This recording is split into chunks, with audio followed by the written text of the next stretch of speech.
कांग्रेस के बाद अब माले ने भी झारखंड में अपने हिस्से की लोकसभा प्रत्याशियों का ऐलान कर दिया है। कोडरमा संसदीय सीट से विनोद सिंह के नाम की घोषणा करते हुए माले ने जीत की हुंकार लगाई है और इसके साथ ही भाजपा छोड़ झामुमो में शामिल हुए जयप्रकाश वर्मा का पत्ता साफ होता नजर आने लगा।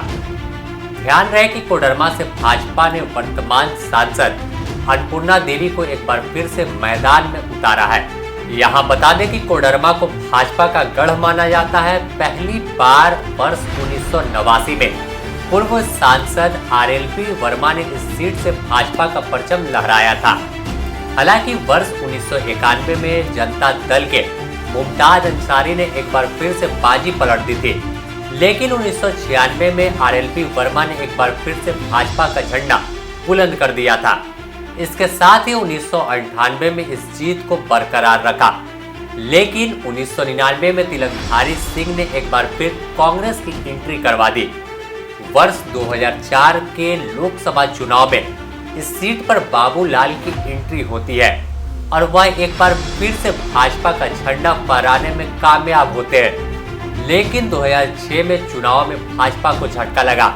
यह सीट तो बाबूलाल के नाम ही रही, लेकिन तब तक वह भाजपा छोड़ चुके थे और बाबूलाल ने यही करिश्मा 2019 के लोकसभा में दिखलाया, जब वह अपनी पार्टी झारखंड विकास मोर्चा के बैनर तले इस सीट को अपने नाम किया था। लेकिन साल 2014 में भाजपा के रविंद्र कुमार राय ने बाबूलाल को सियासी पटकनी दे दी और यह सीट एक बार फिर से भाजपा की झोली में चली गई। इधर 2014 में जब पूरे देश में मोदी की आंधी बह रही थी, तब भाजपा ने राजद का लालटेन छोड़ कमल पर सवार हुई अन्नपूर्णा देवी को पार्टी छोड़ने का इनाम दिया और कोडरमा सीट से उम्मीदवार बना दिया। अन्नपूर्णा देवी ने करीब 4 लाख मतों से बाबूलाल को पटकनी दे दी। एक इतिहास लिख दिया कि 4 लाख वोटों से इस कोडरमा लोकसभा सीट पर जीत दर्ज कर अब वही अन्नपूर्णा देवी इस बार फिर सियासी अखाड़े में है और उनके सामने झारखंड की सियासत का एक बड़ा चेहरा और माले नेता महेंद्र सिंह के बेटे विनोद सिंह है।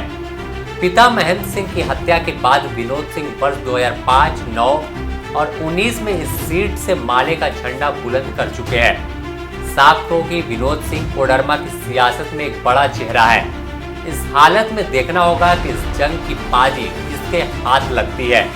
अगर हम बात करें वर्तमान सामाजिक समीकरण की, तो कोडरमा संसदीय सीट में कुल 6 विधानसभा आता है। इसमें अभी कोडरमा से भाजपा की नीरा यादव, बरकट्टा से निर्दलीय विधायक अमित कुमार यादव, धनबाद से भाजपा के प्रदेश अध्यक्ष बाबूलाल मरांडी, बगोदर से खुद विनोद सिंह और जमुआ से सुरक्षित से भाजपा के केदार हाजरा और गांडे से फिलहाल सरफराज आलम थे, जहां फिर उपचुनाव हो रहा है, जो अब राज्यसभा के सदस्य बन चुके हैं और गांडे विधानसभा के लिए उपचुनाव की घोषणा भी हो चुकी है।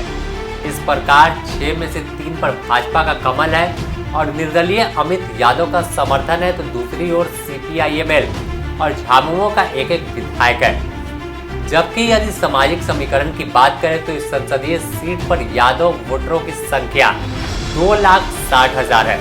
वहीं मुस्लिम की बात कर ले तो 2 लाख से अधिक है। बाभन 2 लाख के करीब है। कोयरी कुर्मी 2,20,000 के आसपास है। वहीं आदिवासी भी सीट पर काफी संख्या में है, 1,50,000 की।